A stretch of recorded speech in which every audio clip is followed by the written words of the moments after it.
What is up, you guys?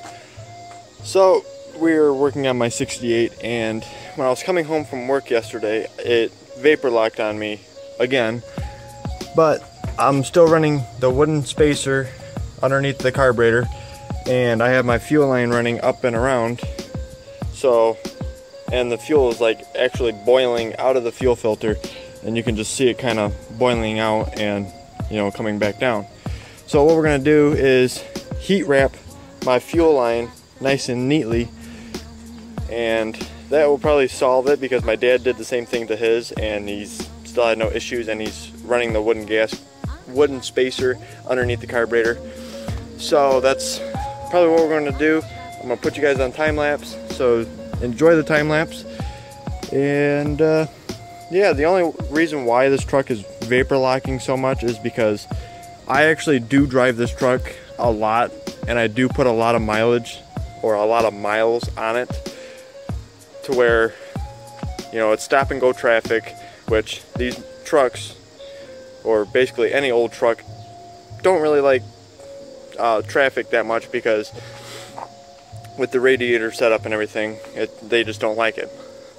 And I know I'm probably gonna get a lot of grief from these two people, because, oh, we never have problems, because you don't drive your trucks as far as I do. You know, they go out and buy a brand new carburetor, and they just rebuilt theirs, and they put a wooden gasket or a wooden spacer on theirs, and they quote for vapor lock issues. It's like, you guys never had any problems. You guys don't even drive your trucks that far. So anyways, I'm going to put you guys on time lapse, so enjoy the time lapse. And yeah, so let's start wrapping the fuel line. Alrighty, that's why I don't use that sticky mount that much, because you guys were right here on my Thunder, and it decides to fall right when I was doing the time lapse. So let's go get my other tripod, and let's get back on to the time lapse.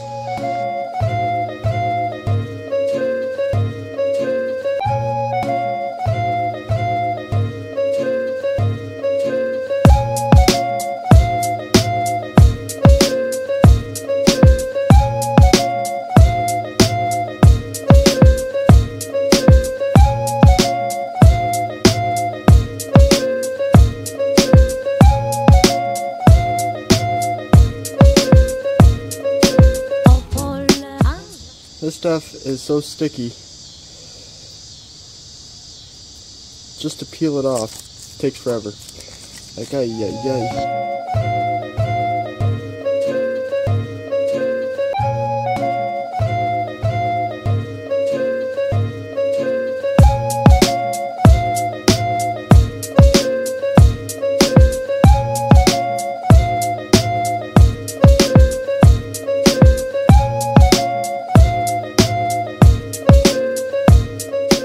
About 20 minutes later, I got it all wrapped and down. I still have to put the hose clamps on the certain parts where I had to snip it and start another section, but I'm still gonna kind of squish the stuff down and make it look a lot neater.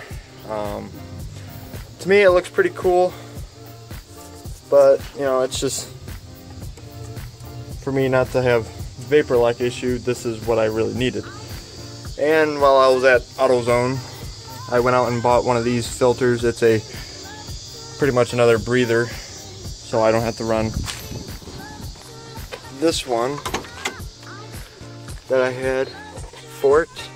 It's just your normal breather that says Edelbrock on it. And as you guys can see on my phone, I have a whole bunch of Edelbrock stickers and a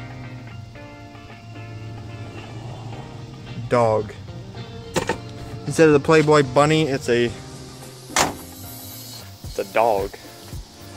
I just think it's pretty funny.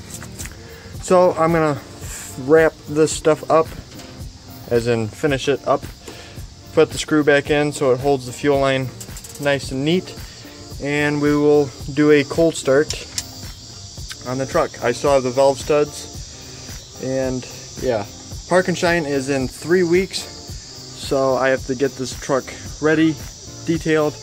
Probably Saturday night, the night before Park and Shine, I will spend the whole Saturday and Saturday night prepping this truck, getting it ready, and cleaning it up, and to make it look pretty good. I still have to order this piece that runs across. That's like 175 bucks from LMC, and they make these grill inserts so they're not open like this. That it's like a grill mesh that goes into these 4 slots, so nothing big slips through and hits the transmission cooler or the radiator. So I might get those here coming up here pretty soon. I still have to wire in my mini train horn and stuff like that. We still have to wire up the cab lights. Me and my dad just been putting it off because wiring up cab lights are pretty tricky and it's not fun. And we still have to wire in the marker lights. So thank you guys so much for watching, and I'll see you guys all later. Thank you guys.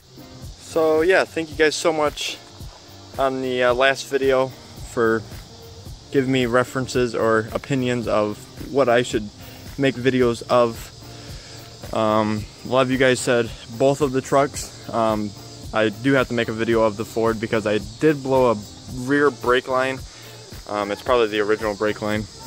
So yeah, thank you guys so much, and yeah, so let's get on with the cold start. And with me switching over from Holley to the Edelbrock, this truck sounds totally different. It crackles and it pops, and it just sounds way meaner. I probably just really opened up the big block, the 402. So let's get on with the cold start.